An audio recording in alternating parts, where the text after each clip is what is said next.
Welcome to Impact Farming, where we introduce you to the people and ideas that will have a massive impact on your farming operation.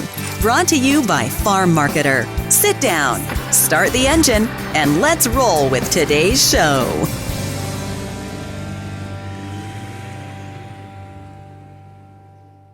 Hello, everybody, and welcome back to another episode of the Impact Farming Show. Today, we have an amazing guest. We have Bill Wirtz joining us once again. Bill, how are you? Fantastic. Wait, if I can find the unmute button. No, I'm great. I'm great. Thank you for having me. And how are you? I am doing fine and dandy. This is going to be our first episode of 2025. I had some holidays, so I'm all rested. So why don't we travel around the world in our time together today and look at egg policy and all the fun stuff that's going on. So actually, we spoke about a year ago, I would say probably just about to the day, and we did a great episode. It was really popular. We talked about the farmer protests. If you guys seen that, you'll be familiar with Bill. If not, Bill is part of the Consumer Choice Center, and he is a senior policy analyst. Bill, do you want to just touch on your role a little bit? And I'm curious, how did you get into that role?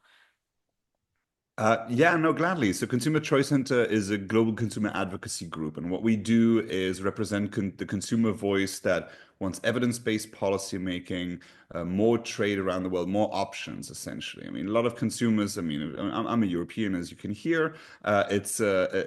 Whenever I travel to North America, I'm always amazed by the amount of choices. And that is often a result of policy. It's to some extent also what consumers specifically prefer, like having a lot of choices. But sometimes it can be regulation that leads to a restriction in choice. And what we try to do at Consumer Choice Center is advocate for policies that make it affordable for consumers to afford their things, but also have as much choice as possible. So that's what we really aim to do. And we do this in a lot of different fields, whether it is the complaint that consumers in one country can have their Netflix content be available and in the other country it's geo-blocked. It can be about transportation, how affordable is air travel or train travel. It can be all types of different issues. I focus on agriculture specifically. I mean, to some extent, I'd love to romanticize it and say that I'm from a farming background, which is correct. I mean, from my family side, not me personally, but my family side. But I think that would sort of cut it short. Ultimately, we wanted to work on this specifically, but it takes an incredible amount of work to really get into it. And because in agriculture, you have to deal with everything from subsidies to chemicals policy and the chemical structure of those of pesticides being used in agriculture. How does gene editing work? All of these things. And I really wanted to get into it because my background is in broadcast journalism. And I remember when I was doing a radio column for a public radio station, this issue came up about glyphosate renewal. This must be 2015 or 16.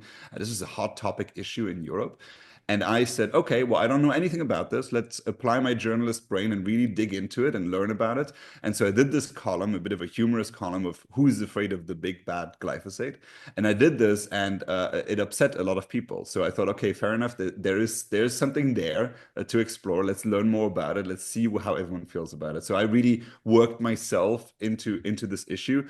Again, I'm not a grower myself or not from a scientific background myself. I just applied sort of the reasoning of how do we make good policy? What does the science say? And what is a good way to sort of govern this issue? And what I try to do at Consumer Choice Center is apply the consumer angle to it. So that's really what I've been doing I've been covering agriculture at CCC now for about 5-6 years. And it's been very educational. Yeah, I believe it. It's funny you say that time period because it seems like, correct me if I'm wrong, all of a sudden here, anyways, we're starting to get these words, the sustainable ag, they're talking about reduction of this.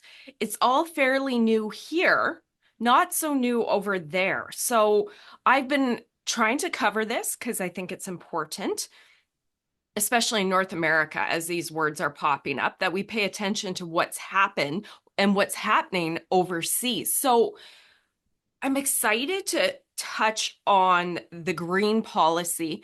And I know there's a lot of different words like the green agenda, agenda 23, farm to fork. your green policy started quite some time ago there, I think with the Paris Accord. Do you want to give us a 101 lay of the land about the green agenda over there? Yes. How many hours do we have? No, I mean, I'm joking. I Well, mean, as much time as you want, Bill. I don't want to I do want to give information while not like try not to bore the audience with like the nitty-gritty and the difficulties of like the back and forth between it. But Yes. yes, as you rightly point out, the Paris Climate Accords in 2015 are instrumental. I mean, you could go back to Kyoto and others, but Okay. ultimately sort of the goal of trying to reduce the effects of greenhouse gas emissions being released into the atmosphere and to limit the temperature rise to a certain temperature level each year is indicative to some countries and almost considered as mandatory to others. And of course, if you are, for instance, the French government and you hosted the Paris Climate Accords, you feel much stronger about it. Mm. But on top of that, the Paris Climate Accords for European regulators are just an indication as to where we want to be. We also have legislation that requires us to be at certain levels. So you have something called the sharing effort regulation, which came into effect in 2020,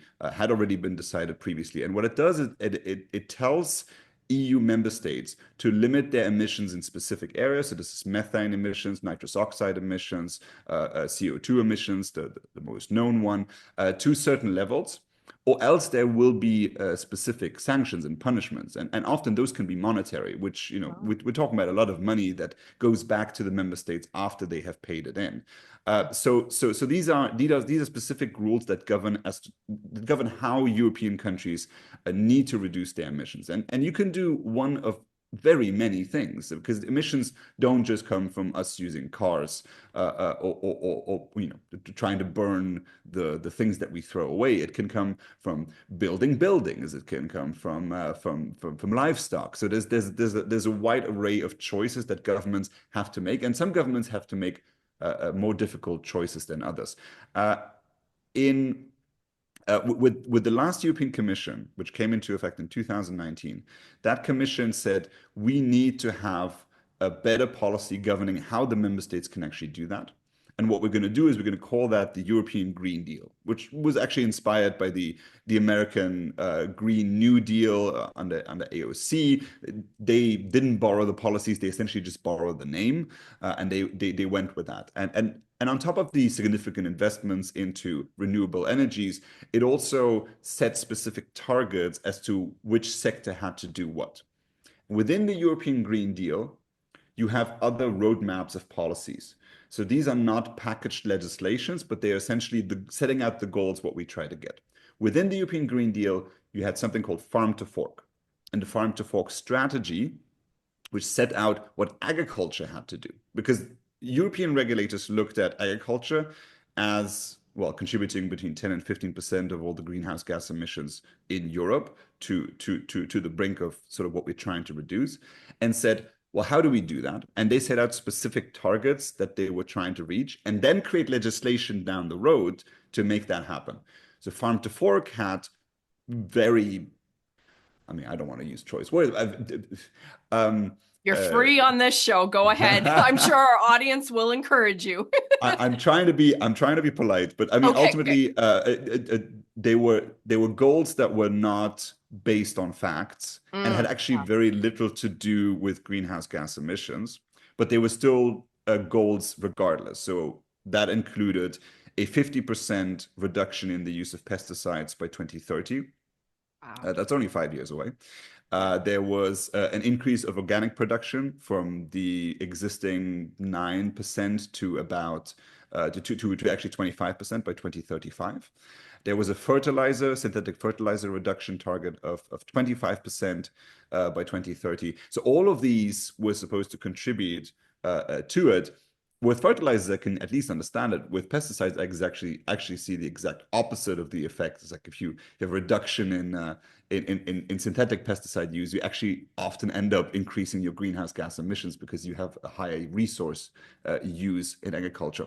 But anyway, so all of this was laid out. It was explained. This is what we're trying to do. These are the pieces of legislation. The legislation rolled out. I mean, we had a couple of weeks where each week there was a new piece of legislation rolled out.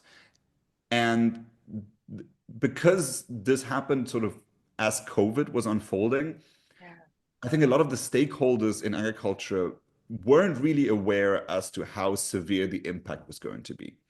To the extent that the European Commission had an impact assessment that laid out what the effects on the farming community were going to be, but then chose not to ever mention it or release it until there was a significant amount of pressure. But USDA did, and they laid out that it was going to cost consumers a significant amount of money. It was going to shrink the European economy, and it was going to bankrupt a significant amount of growers. Mm. And that, with a lot of other factors that we can get into later, contributed to these protests and a lot of public awareness. To the extent that we now have a new European Commission because we recently had elections, there was not as much personnel change as you would have expected, but most of those policies were actually scrapped. So the pesticide reduction law was scrapped. And essentially a large part of the European Green Deal has been scrapped, and the new commission now says, well, we can still achieve some of those targets with existing legislation and member states having a stronger impact.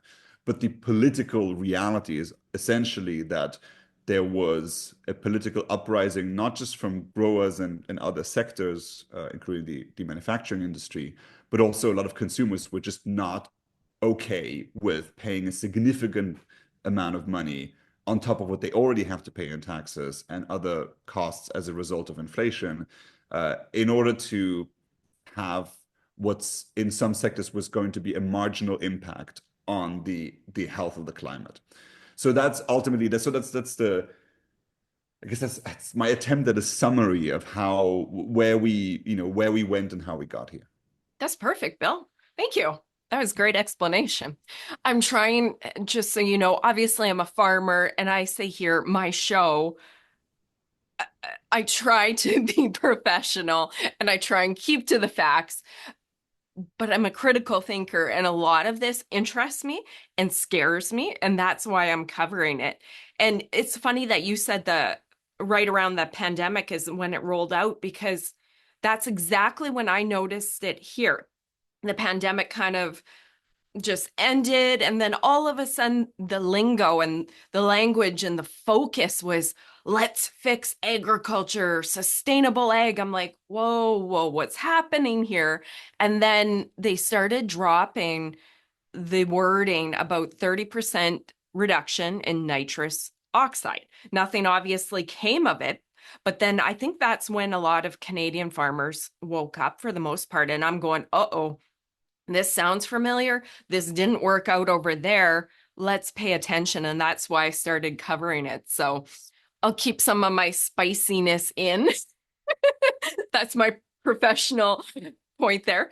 Why don't we take a little travel around Europe and talk about the different policies and then how they correspond to the farmer protests? Because I know we did that episode last year, and it was the Dutch, the German, I think a few others. So if you want to maybe touch by country and timeline and policy to give us a snapshot of what's been going on, I think this is important for farmers over here to hear as well.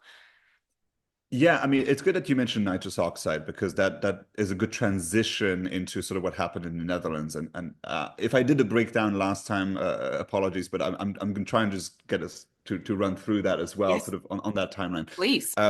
The soil fertility does vary between countries. We all know that. It varies between provinces in Canada, I'm sure. It varies between European countries quite significantly. I mean, a lot of people, for instance, are not necessarily aware that one of the reasons for the war in Ukraine and Russia trying to annex Ukraine is also because of soil fertility. The soil is incredibly fertile in Ukraine. You don't need a whole lot of fertilizers, but the Netherlands does have that problem of soil fertility, so a much higher use of fertilizers compared to other European countries. Now, of course, what that does, it also increases your emissions from nitrous oxide. And the Netherlands was then confronted with what I mentioned earlier, this effort sharing regulation. It meant that the EU said, look, your emissions are too high. You will have to make some tough choices to bring those numbers down. And when you confronted with the choice as a government between stopping one of one of the largest airports in Europe, which is the airport in Amsterdam, not building any more new buildings or roads, or significantly reducing your livestock farming. In that case, the Dutch government chose to go down the path of reducing livestock farming.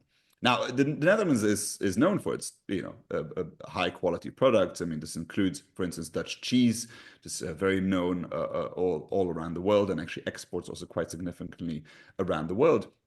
And the Dutch government then started by saying, look, what we're going to do is we're going to have a land buyback program. So if you're currently in livestock farmer, you're going to be eligible to sell your farm to the government at a reasonable market price. And you can do so voluntarily, and then you can retire with the funds that you will have made, or choose a different profession if you so choose. When that was rolled out, I mean, a lot of farmers were looking at this and being, okay, well, the government is, trying to do something about this problem. Very few farmers took the government up on the opportunity. On TV, you could see a few farmers being interviewed that said, well, I wanted to, wanted to stop my profession anyway. This was a good opportunity to do it. But the participation numbers were significantly too low to do anything about those numbers about those goals that had been set out. So then one of the ministers was asked about this problem, and he said, well, I mean, if we don't get to the numbers voluntarily, we'll just have to do it by force.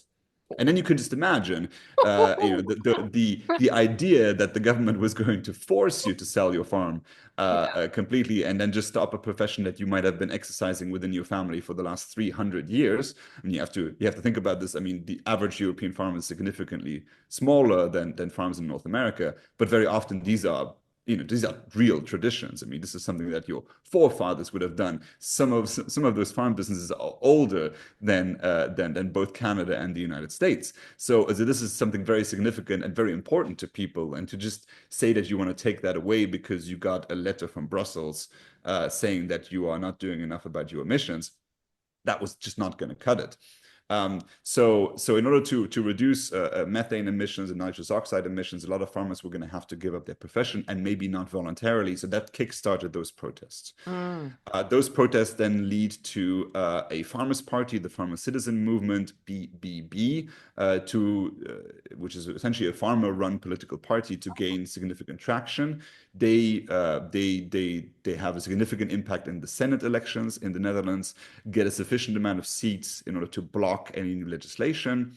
And then in the upcoming parliamentary election, they do also pretty well, and they are now part of the government. I mean, you have to imagine this. You went from essentially a government trying to limit the ability of farmers to exercise their profession, to the now agriculture minister in the Netherlands being from the party that was considered the protest vote against those policies. So a lot of political changes have happened in the Netherlands, and it was really indicative to other farmer movements in Europe, because we've had protests by farmers for a very long time in Europe. It's not uncommon. I mean, you would sometimes have French farmers complaining about the price of milk and then dumping it in front of the Élysée Palace in Paris. That's not new, but rarely have those had significant impacts.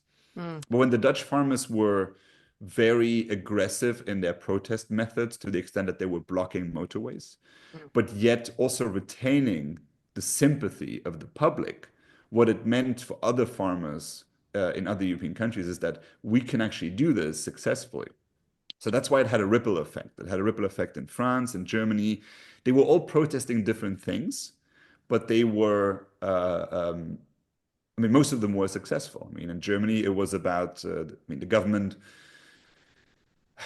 had dealt with a court ruling that meant that they suddenly had a big deficit.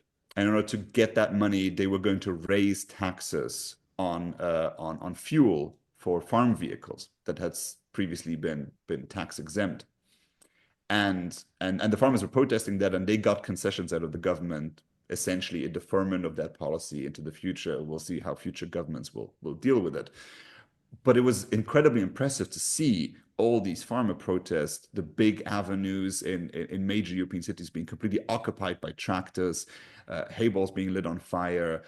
It was a lot. In France, they were a bit too aggressive. I don't particularly support setting fire to grocery stores, even if they are on their Oh, off wow. hours and not open with no people inside. But still, I Yeah. don't think vandalism helps the cause, which is actually also why the government was able to push back, and the French farmers who got fewer concessions out of their government than Okay. others. Uh, it does show you that protesting comes with a couple of ground rules. For instance, Germany had climate change protesters like half a year before that who were gluing themselves to the roads and the motorways, and they were not letting emergency vehicles pass. Oh, The farmer protest also blocked roads, but were always letting emergency vehicles pass. And sort of that imagery does have an effect on how you're perceived by the general public, because just as the farming community, you don't have a electoral vote like base that is significant enough for the government to change course. But if you convince the general public that your cause is good, which they managed to do, then it does have a significant impact, because as a politician, you pay a political price in elections for going against the farmer. So ultimately, yes, then the protests got larger, and then they even continued their protests before the European elections. And most of those people that were considered to be anti-farmer in their policies in the European Parliament did not get re-elected. So you had a significant shift in the way that the European Parliament perceives this issue, and now says that the policies need to be made with the farmer and not against the farmer, which it was very telling about the previous legislature that we had. So an incredibly successful political professional movement that came out of these grievances. I'm gonna just make a statement, ask a question. I'm curious. I was surprised, to be honest, that the farmers had the public support. Because to me, if you're inconveniencing the public, that's very disconnected from agriculture, and we see that, we hear that, you would think they would just push back. Oh, you're making me late for work, entitled farmers, rich farmers. You hear that narrative. So I'm going to ask a question, I think. I can't help but wonder if that had happened here, if there would have been a little more like, go home farmers, like, you know, wondering if Europeans are still more connected to the farm than people in Canada, North America. I wonder. I don't know if you have an answer, but I'm curious if that would happen here. It almost seems like they'd be like, okay, farmers, enough. We're there. They got public support. That was surprising. So there are a couple of things here. I mean, Europe has deindustrialized quite significantly over the last few decades. And for many European countries, the pride and joy of the things that you export and the things that you might be known for are often agricultural products. I mean, as Europeans, we are known for good food, good wine, good cheeses, all of these things. And if that is the what people know you for internationally, if the producers of those goods are complaining that the government is essentially putting them out of business, you might be losing sort of that cultural identity that is important to you. If you're from a small Italian village and olives are the most significant part of what your region is known for, if you're from Tuscany, for instance, and then the olive farmers say, look, the government is essentially strangling us financially, then you will have a significant amount of sympathy for those farmers. And as per inconveniencing people, I mean, there have always been large protests for different causes. I mean, it is really difficult to protest without inconveniencing anyone, and that is whether you're on tractors or whether you're doing it on foot, and then half the city has to be sealed off. And I used to live for a while in Brussels, and they were always protests for something. I mean, this is just part of your daily life if you live in a capital specifically or in a major city. This certainly is part of it, but it really depends on how the narrative is framed. For instance, the German government was trying from the early stages to make two key arguments about the protesters when the government was still pushing back and saying that the taxes need to be increased on fuel. Number one was by saying that the farmers are being entitled, because look at how much they receive in subsidies and how can they still complain. And that is, I think, I think it's something important to be said, I think, towards growers and in conversation with farmers in general that I'm always having, is that when you compare the level of subsidization that we have in Europe, it is very significant. Farmers receive a lot of money in direct payments from from the Common Agricultural Policy. Okay. The thing is, if you take that money, you are implicitly also making you at the behest of the government when it comes to regulatory changes, because the government will always say, look at how much money you've taken. Now we also get to have a say in how you farm. And I think this is just always like, whenever there was a problem in agriculture, we would throw money at the issue. And then the government would demand that it also gets to have, any type of decision power over you. And it is complicated for consumers to understand what the real price of food is. If I go and buy an apple in the grocery store, I pay for that apple a certain price that has been going up over the last few months and years. But I also pay for it through direct payments in the Common Agricultural Policy, which I fund with my income tax payments.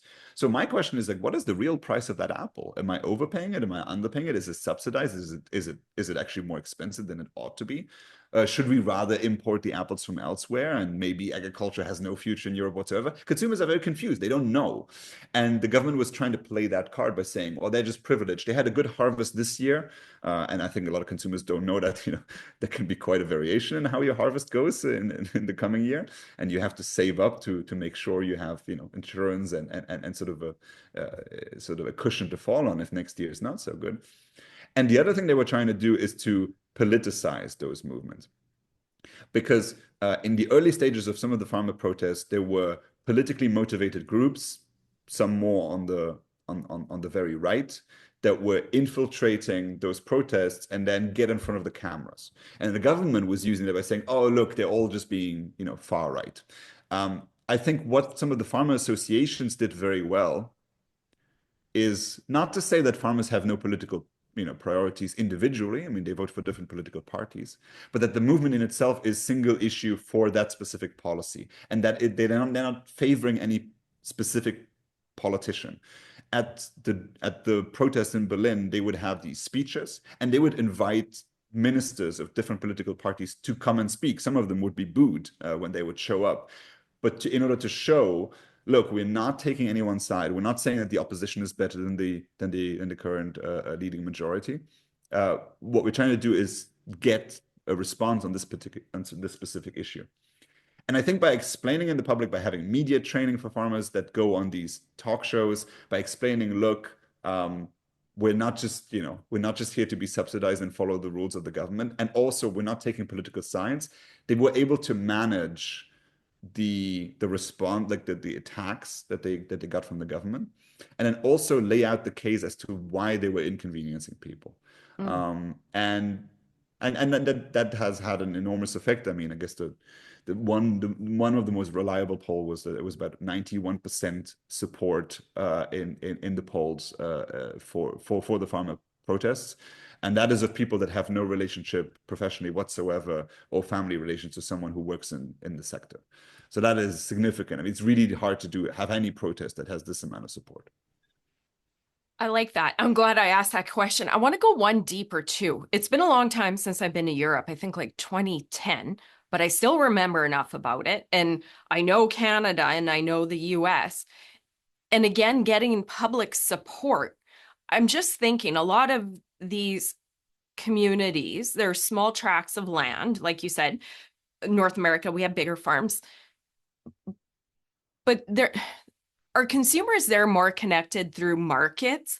And then the fact that a lot of these commodities are tied in with tourism, would that be fair to say? Because here, if that happened, they'd be like, what do we need for, and I'm being dramatic here, but I think a lot of city dwellers would be like, what do we need farmers for? Like, the food comes from the grocery store. Like, people here, our land base is so big and people aren't connected to farmers at all. Like that market culture, like that small grocery store, it's just so big. Would that be fair to say? Like, you guys are entwined with your food and tourism?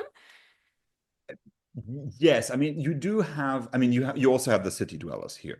Right? Yeah, and true, this is an effect that I'm not sure if you're aware of, if people in Canada know Milka chocolate, the chocolate brand with the purple cow on it.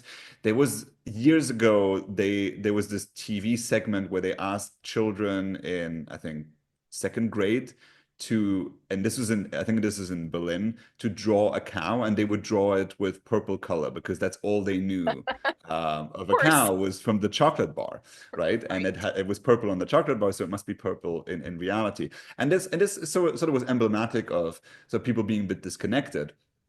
I think it's much easier though for many Europeans to still connect with the farming system, because very often people move to big cities to study or work, and they come from rural areas. I mean, for instance, a country like Germany has a lot of large cities, but is also very decentralized. A lot of people are from small villages, considerably more than France, for instance. That's why you can take a high-speed train from Paris to the south of France. If you ever do that, by the way, I can highly recommend it. It's very nice, but you don't see a lot of villages in between because it's more urbanized in that sense. So it Okay. depends on the country. It does depend on the country, but yes, people do prefer farmers markets, buying local, or driving directly to the farm. We have an incredible amount of farm shops where the farmers are doing it essentially themselves. You can buy directly from the farmer, and in most cities, it doesn't take a significant amount of time to get outside and have those products readily available. And on top of that, we have the common market in Europe, which allows us to ship olive oil from Italy to Sweden and have Swiss cheese available in Portugal without any additional taxes or bureaucracy. So that means that all of those products are also incredibly popular around the continent. And you have a large market to have those products available. So that also really connects us to sort of this cultural European heritage of all of these quality products that we have. And yeah, I think that probably does have an impact. I mean, even though I'm sure if if maple syrup producers were under threat, I think people would also connect to it more specifically because maple syrup plays a significant role in True. Canada. Yeah. Or if the in Niagara Falls, the vineyards were saying that they were threatened, I think that would also mean something significant to people because there's a growing industry for it, Yeah. right? So I think like we connect to those products, and if all of them are under threat at the same time, I think that's the compound effect of us really caring about whether our farming system is sustainable financially. Okay.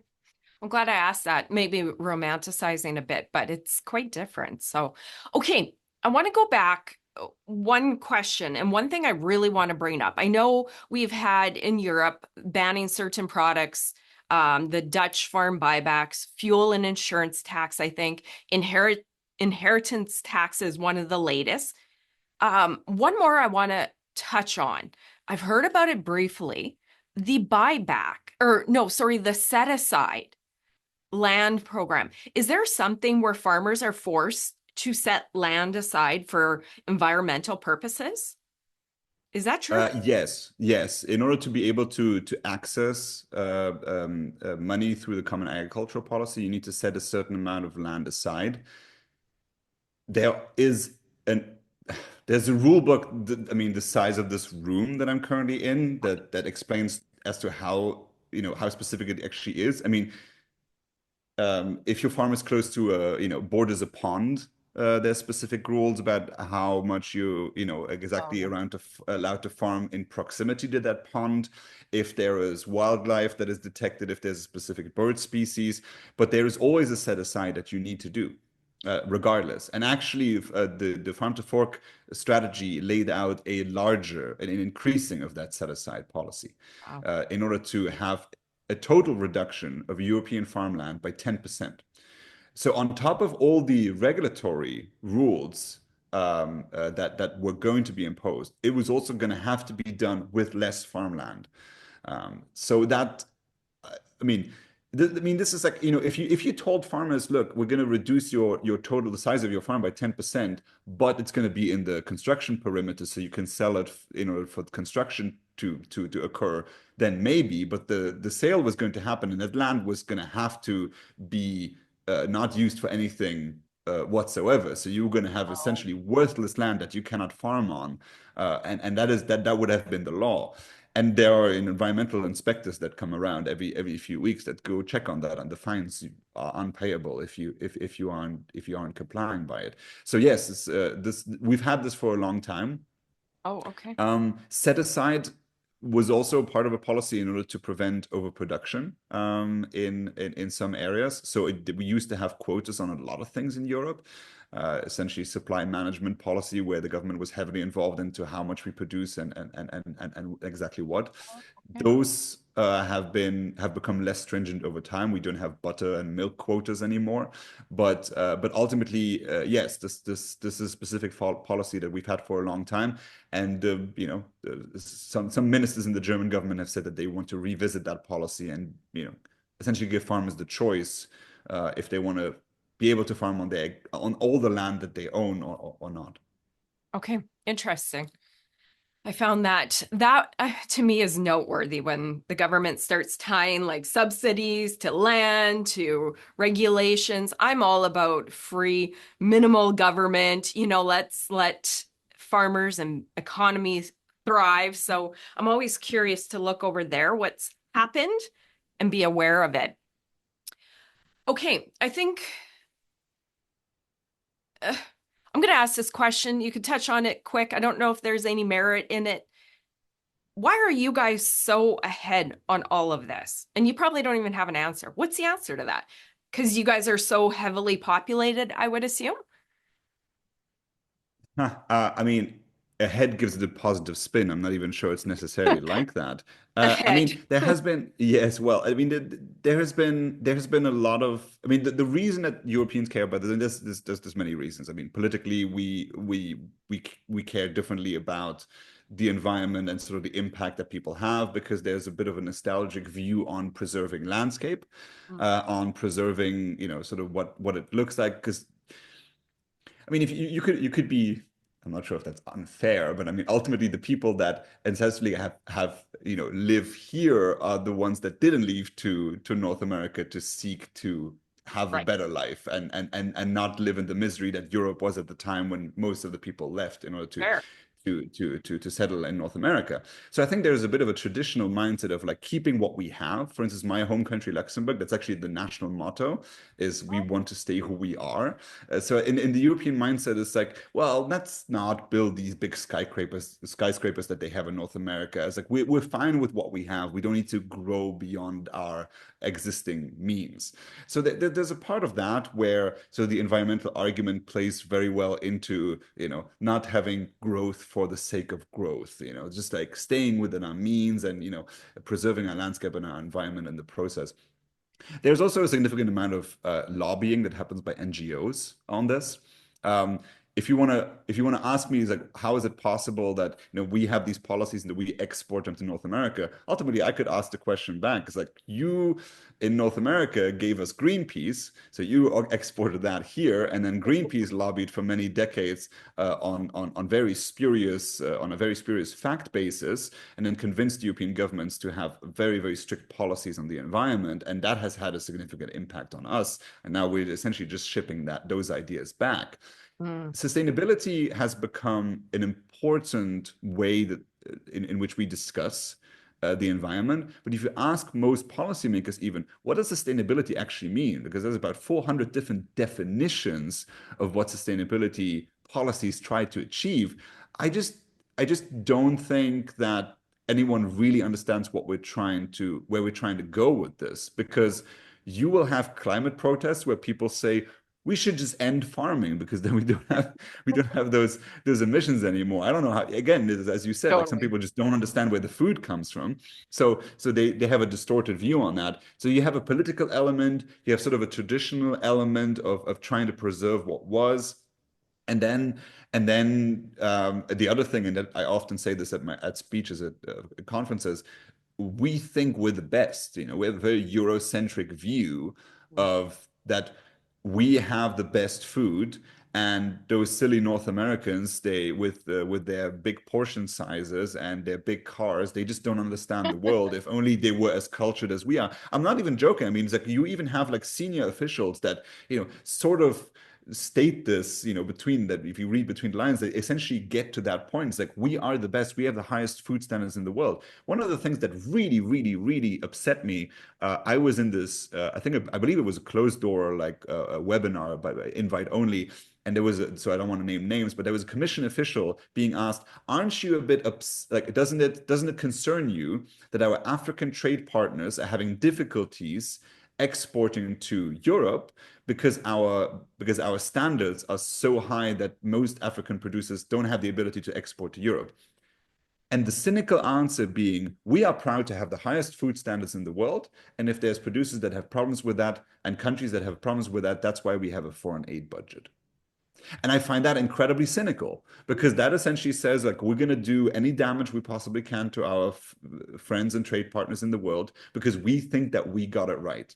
And I like to remind, because I see this in Canada sometimes as well in the media, this illusion that Europe has just got it all figured out, and if we only follow Europe, it's all going to be fine and dandy.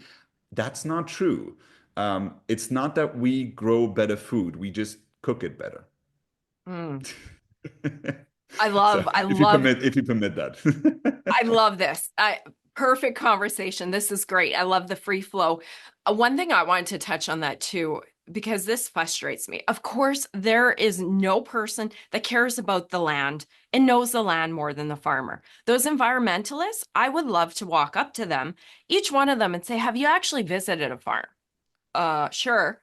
Okay, where was it? Not that I'd insinuate that they're lying, but it seems like a lot of people applaud the current narrative that sounds good, right? Like it used to be the trees, now it's the farming. Sorry, sass is coming out here. Early 2025, Tracy spiciness is coming out. But one quick point on that, we're for doing what's great for the environment because it naturally lines up with having a successful farm. What scares me is when there's people just clapping, talking about stuff they don't know. Like one conference I was at, it was a food and beverage conference. I'll just leave it at that. I was probably the only farmer in that room, dangerous enough, 400, 500, 600 people.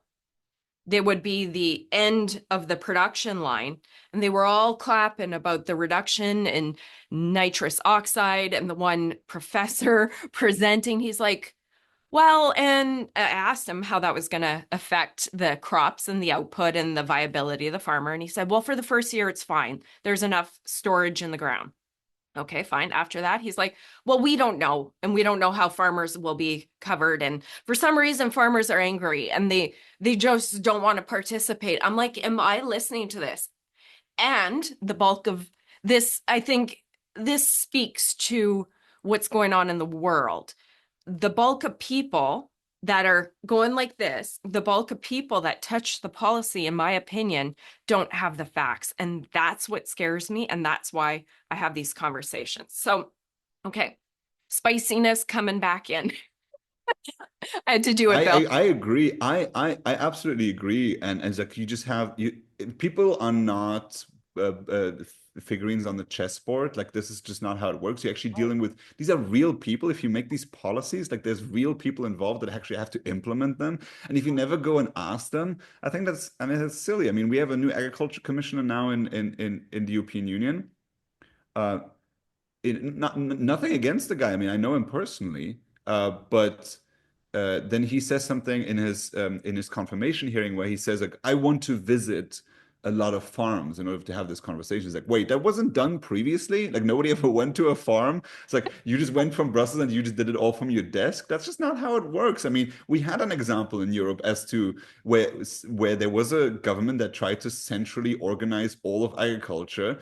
And it was the Soviet Union, and it failed miserably, and people were starving because there were 5-year plans for agriculture, and they had to lie about the numbers in order to make it work. So we've had this experience in Europe. It didn't work. So we need something else where people actually are interested in the effects of their policies. And what you were saying about sort of the people that just come up with these ideas and then say, well, we're going to see how it's going to be implemented. We actually had a specific example on this when the German government was trying to raise the fuel prices for the fuel that you got to put in the tractors. One German minister said, actually, which he actually took pretty much from the Greenpeace press statement, was, well, the farmers can just use electric tractors, right? So then, he's like, well, then you have to ask, wait, sure. I mean, it's like, okay, fair enough. Okay, so we're going to use the electric tractors. Has anyone tried them? Because from what I can see, even though the average German farm is smaller than the average North American farm would be, most of the currently available electric tractors wouldn't be able to service those farms either, and they come at double the price of the equivalent tractor running on diesel. So you tell me if the farmers can afford this, or maybe you should go ask them, right? And I just like this is how this policy making from the desk. I think it's just so upsetting to people, and I think that also relates to why people were on the side of the farmers, because very often when those policies are made about sort of general consumer issues, consumers see this happen in the exact same way to them, and if it's just applied to farmers in a similar manner, like they can understand. It's like, okay, yeah, nobody was consulted on this, no impact assessment was done on this. They're just, you know, just declaring these policies and these goals, and nobody has any idea how we're going to reach it, and it's going to cost us an awful lot of money. And I think that's sort of what's happening. I agree. Okay, excellent. Now, United States and Canada. Do you want to touch on those? And I'm going to say, fortunately, this topic, these concerns, this legislation, we don't have big talking points on it. That's a great thing. Hopefully it never gets here. I'm happy to hear that a lot of that's been scrapped in Europe. Again, let's come at this with science, facts, overall research. Do you want to touch on United States ag policy? I know we're having a change of government there, change of government. Do you want to touch on that? And then we'll move to Canada.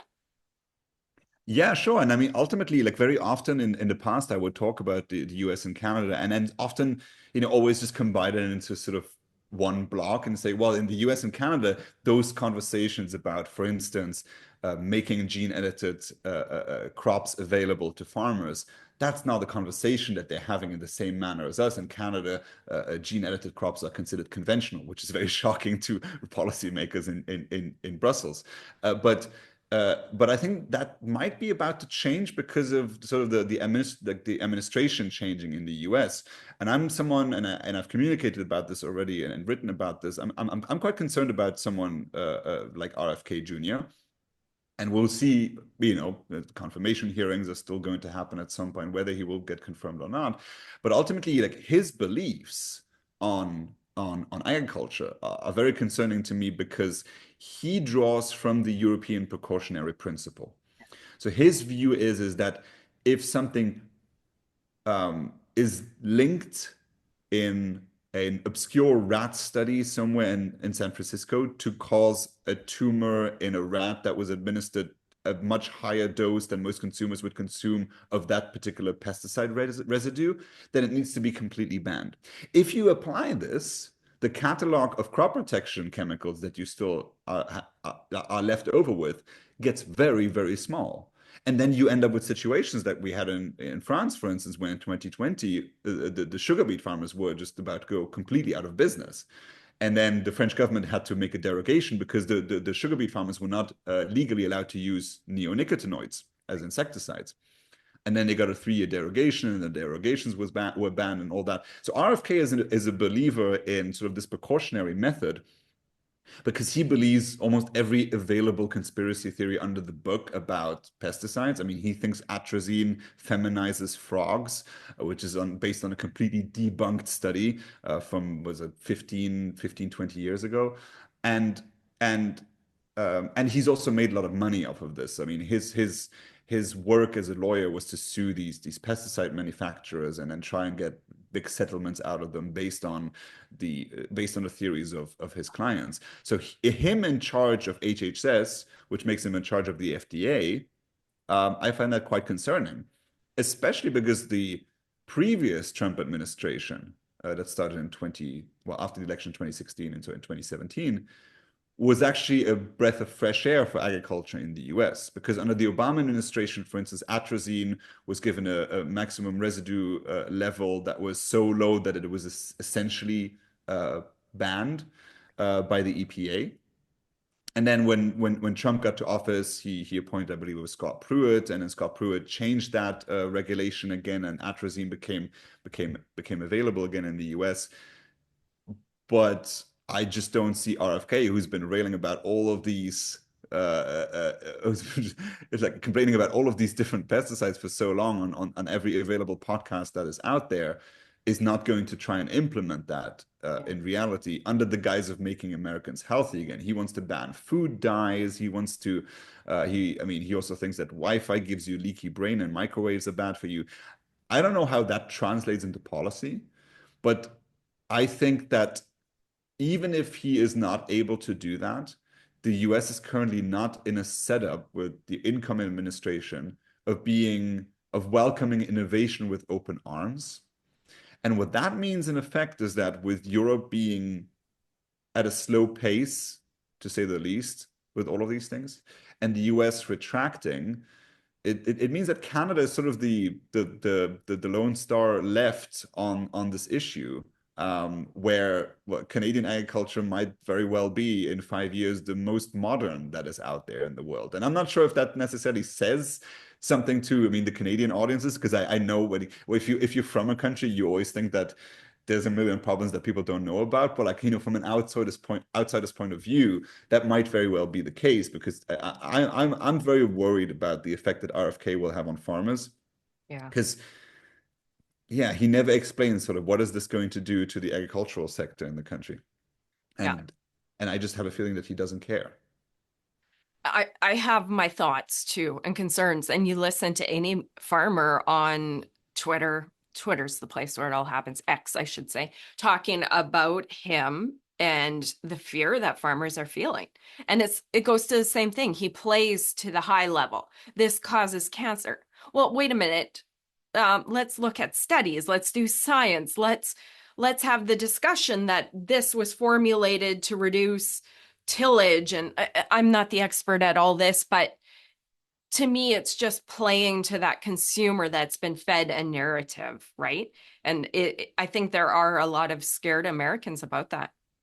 And I think the problem is also, and he doesn't do it directly. He doesn't say directly like the farmers that make your food are poisoning you. But ultimately, with him believing that this information is out there on how bad these products are, wouldn't the implication from consumers then also be that the farmers using the products are knowingly poisoning the people that they make the food for? So what is the implication of the general population's view on growers? I think that's very harmful, because if you don't even trust the people that make your food to do it with due diligence, and that they're not actually trying to poison you and they're trying to do their job in a manner that makes them proud and makes their business viable, I think it has ramifications in the sort of public discourse. Well, and Bill, on that really quick, I think it's a very easy go-to, because I think through the media, whatever the goal, the plan is, the brainwashing is, the farmer, I think for a lot of people has been set up to be the big bad guy. And I'm going to bring a little more 2025 sass to the conversation. I will talk to family members. They know I'm a farmer. They come from a farm. They're very disconnected. Obviously, they grew up. They're in the city now. They'll sit there, smoke a cigarette, eat a Twinkie, and be doing all these random chemical products on their body, and then complain that farmers are killing them. They have just been set up. Sorry, that's my little personal tangent, but there's no logical thinking, and the farmers, in my eyes, already been set up that way. So for him to come in and make those insinuations, it's a very quick 1, 2, 3, because I think there's been a setup, right? Setup. That might not be the right word. Yeah, I'm not necessarily saying setup in that sense, because my background is in media, and I don't think ultimately the goal is to make people look bad on purpose. But there's always an effect on how editorial lines are followed and how people do their how you report about a story does have an impact on how people the general public perceives farmers. There's also another big problem with the way that RFK approaches this issue. He talks a lot about the problematic chemicals and additives in food and processed foods specifically. If he bans things that are inconsequential to the overall health of consumers, for example, red food dye that is used to make the hot dogs look red as opposed to gray, has no impact on your overall health. It is FDA approved. It goes through a lengthy process to be to be deemed healthy for the use of processed foods. If he bans those, now you can say, okay, well, I mean, who cares? Now the hot dogs are great. Who gives, who cares? But Right. then the average consumer will think, well, now RFK has solved the problem. He has removed all the unharmful chemical, all the harmful chemicals from the processed foods. So now I can eat the processed foods without any consequences because he's made them healthy. That's the flip side of the problem here, because processed foods in themselves are not unhealthy, but how your diet is structured, and if you only eat that and you don't diversify your diet accordingly, then it's bad for you. And if you eat too much of it and you don't exercise sufficiently, if you ban some of those things that have no consequence on the health of consumers whatsoever, and then they think now they're fine to eat as much in whatever quantity possible, then you're actually worsening the situation for consumers because you gave them a false impression on the reality of their food. And I think this is going to be one of the real problematic things when we do these sort of performative bans that have no impact, is that it actually ends up making consumers less healthy. Interesting. I never thought of that. Wow. That's huge too. Huge. Okay. So Canada, do you want to touch on that? We've had a big announcement just the other day, and well, do Canadians want to hide their joy or hide their joy? If I have liberals in the audience, they might be mad, but here we go. I quite the announcement. I don't want to say too much about sort of the local politics of it, because okay. I mean, I do follow it. I mean, the questions to the prime minister and these kind of things are sometimes entertaining to watch, and I do my fair bit of reading in order to know sort of where I'm traveling and how people see the world.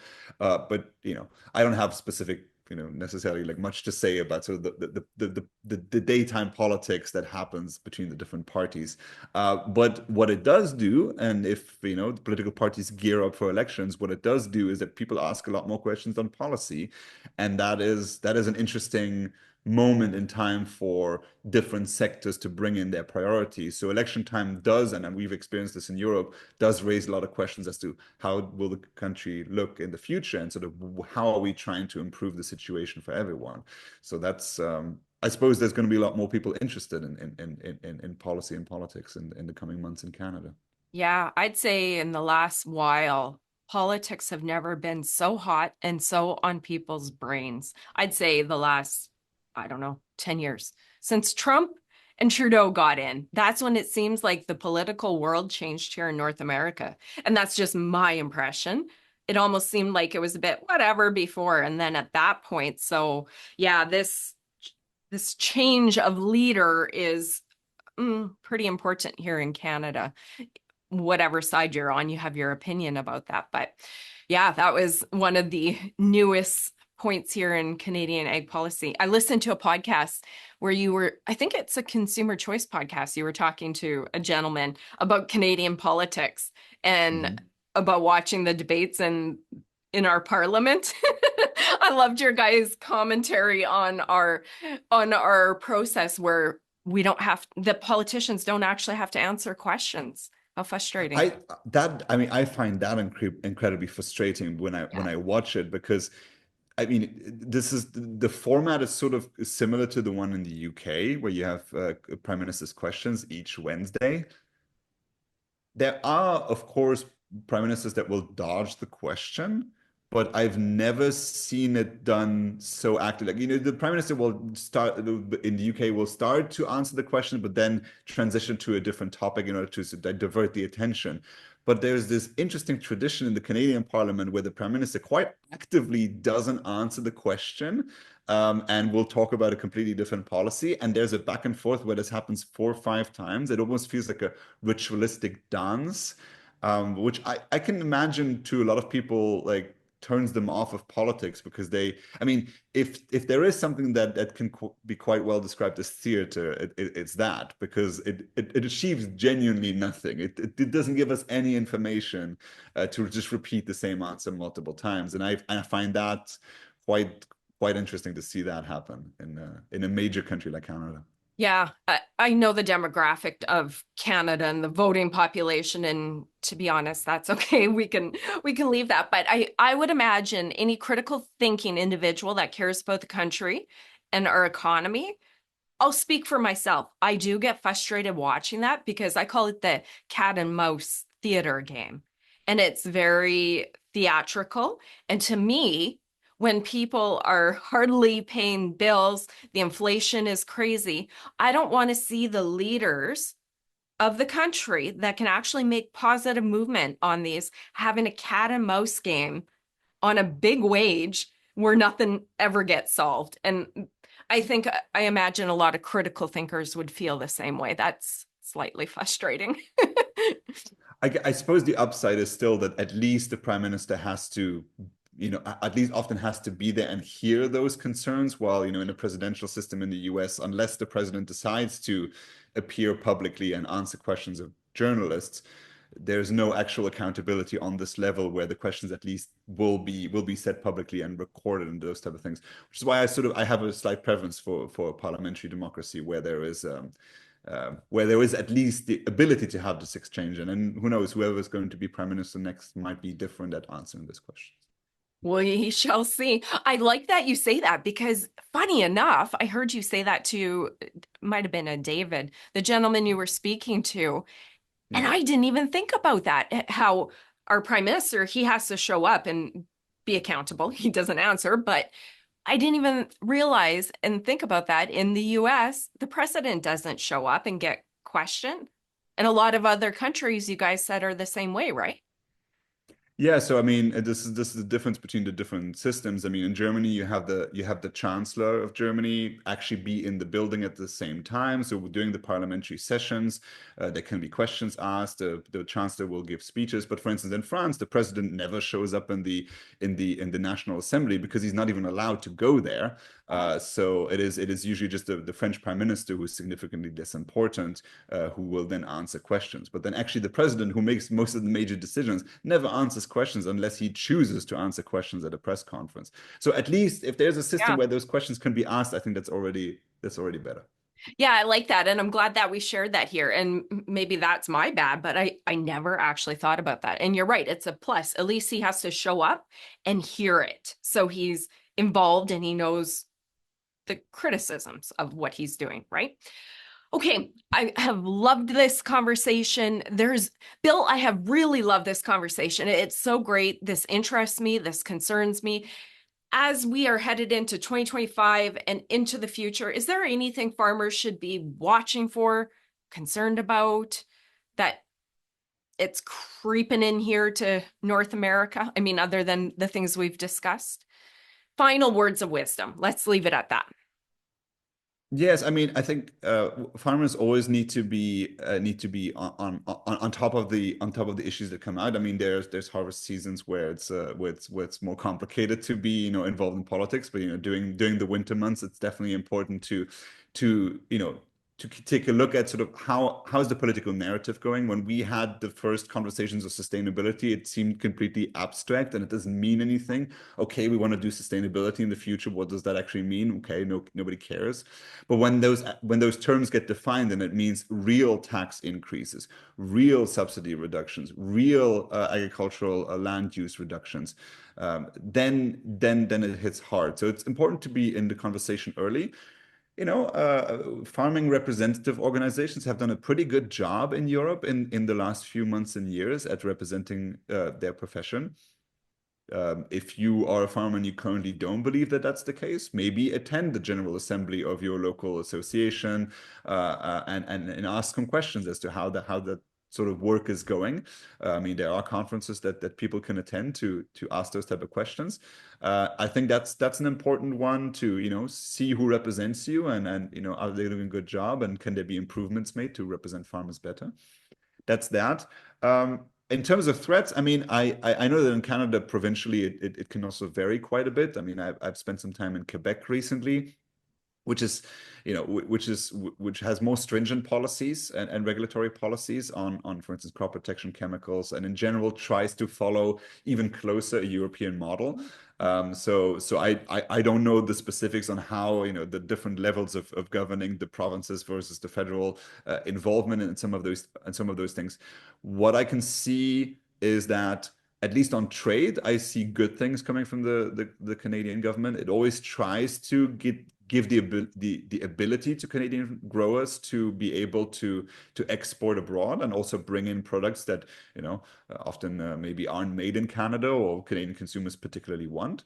So I think that's a good thing. On the local level, it's always keeping an eye out. Usually, I would say this, usually when there are comparisons made to Europe to implement policies, they only focus on the announcement of those policies, but they never follow up on how it actually ended up. When Farm to Fork and the very ambitious goals were announced, I could read in the French-speaking press in Quebec and also the English-speaking media in Canada quite a lot of news headlines as to where Europe is trying to go. But when the policies got stopped and there were major protests, and it ended up essentially we ended up just not doing Farm to Fork at all, to the extent that the new commissioner says that Farm to Fork is dead. I don't see that in the headlines. I don't see that in the news articles. So it's good to ask those questions like, okay, Europe did this. How did it work for them? And I think that's something to watch out for. Comparisons with us are usually because, again, we are trying to be more ambitious than we should be, and we're not looking out for farmers and consumers in the process. And I think that's sad, and nobody should replicate those mistakes. I love it. One noteworthy thing, and then we're going to talk about your Canadian tour here, your Canadian speaking tour. Not that long ago, a couple weeks back, or a while back, our government launched the Federal Sustainable Agriculture Committee, and all the organizations joined, like crop commodities, all of those. Noteworthy, just a couple weeks ago, the 6 major crop organizations withdrew from that committee because they said, we don't back this. Canada is one of the best producers. And I don't know the exact press release, but pretty much they said, we are really good at what we do. We don't feel that we need to be part of this. And they withdrew their support. So that was a big statement and interesting to see. So I don't know if you've seen that headline, but I want to bring that up here. I haven't, but I'll definitely look into it. This sounds very interesting, and how organizations position themselves, and what effect that has. So I will look into that. Well, and I can't help but imagine a lot of those individuals are watching Europe and going, wait a minute, I see something here. So, okay, Bill, excellent conversation. I have enjoyed this so much. You are starting our year off with a brilliant conversation. You are headed our way to Canada, I think, in January, February. Talk to us about your Canadian speaking tour. Yes, well, so I have to look up the dates exactly to be able to tell you that. So I will give the keynote speech, one of the keynote speeches at the Crossroads Crop Conference. This is in Edmonton, and I believe, unless I'm getting this wrong, no, it should be January 29. Where I will open at the conference, where I will be talking specifically about those farmer protests and sort of the policies that Europe has tried to implement them. There will be some charts and some jokes too, as I try to do to sort of explain sort of where we went wrong in Europe. And I will do something similar at the this is Winnipeg on February 12th, if my calendar is correct here. And I think that is the Crop Connect conference. I've already been warned, by the way, that it's awfully cold in Winnipeg. And the lowest temperature point I've experienced personally so far is -5. I was told this might be a bit worse. Oh my goodness. And Crop Connect, I'll see you there because I'm going. I love the event and I usually try and make it, but now that you're going, for sure I want to meet you in person and hear you speak. I usually get a hotel because I'm about an hour and a half out of town and it's early mornings, and you could just wake up and then go to the conference. I remember not that long ago, that's usually like really cold, like -40, Bill. You're not far from the airport, so you should be able to be dropped off and you'll be comfy. But I remember looking out the window, and of course there's not enough spots to plug in your vehicles. And then I'd go and command start my truck, and there's like snowbanks and it's a blizzard. That was that conference. So not to scare you, I think that was the most dramatic. It's typically quite cold in Manitoba in winter. That one was bad. So let's hope for a little milder temperature to welcome you to Manitoba. Well, Yeah. at least I can put that off my checklist of things I've experienced then if it is that cold. So but I think the conference room will be warm, and I hope to give people the amount of information that they are able to take forward in their conversations about Europe, because I think often we make comparisons that not necessarily warranted. And if someone comes over from Europe to sort of explain exactly how it went wrong, I think that's very helpful for people to sort of get a good picture of it. Yes. I'm excited for your presentation. Bill, thank you so much for joining us. This is a fantastic way to launch 2025. Thank you. Thank you for having me. You are very welcome. You guys in the audience, if you enjoyed this conversation as much as I did, like it, share it, get it out there. Wealth of information and fantastic conversation. See you next week. Bye-bye. You've been listening to Impact Farming. For more great episodes and articles designed to help you manage and grow your farming operation, head on over to farmmarketer.com. Don't forget to sign up while you're there. We will see you on the next episode.